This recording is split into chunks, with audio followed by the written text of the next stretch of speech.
So there's this amazing tree. It's got just the right angle where I can sit on it.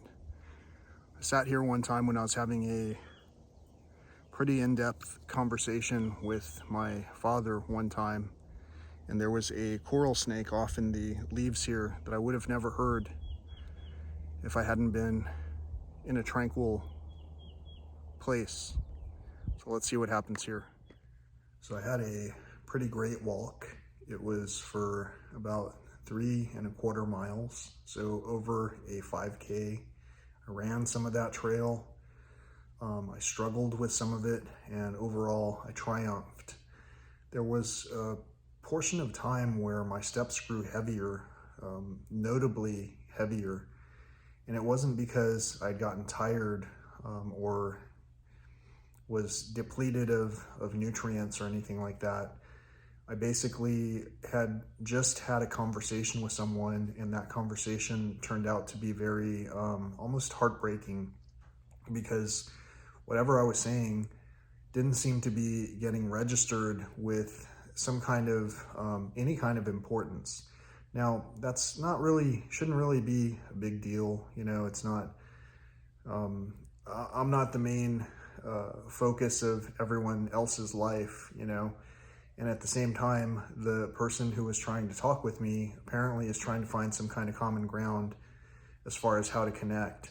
That same person who is having difficulties communicating with me right now, I've invited to walk with them. I've invited them to walk with me, and I've invited the opportunity for me to walk with them on the days that they go walking, but they've been kind of busy. There's been a lot of things going on in everyone's lives, including my own, which has prevented me even from going into nature for a long time. And so I sat down on this tree, and I was capturing in advance the sentiment that, you know, if I was calm, I might be able to see a snake in the wild.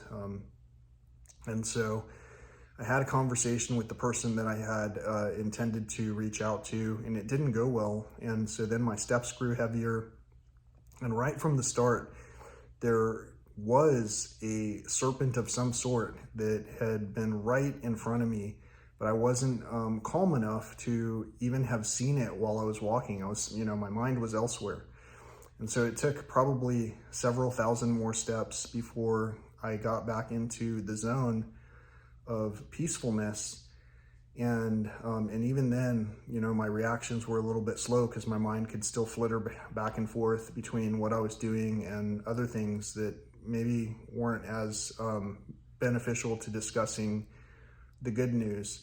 And so I came upon a scene where I was walking down the hill and someone was walking up a hill, and there was a roadrunner right in the in between us, and it did this weird thing where it put its wings out, and then it took off running. And from that moment on, I was locked in. I was like, oh, I mean, I don't know what I'm going to see, because I just saw a giant roadrunner here. This is the kind of thing I see in Big Bend.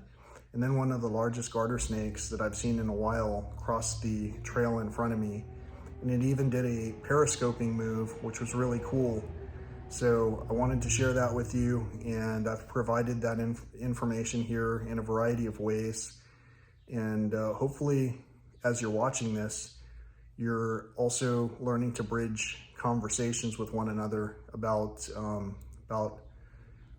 I guess, wellness and conservation, you know, wildlife and nature, and peace, and you know, health is wealth, things like that. Till next time, stay tuned to watch the clip of the snake, but in the meantime, peace, love, and all that old school stuff.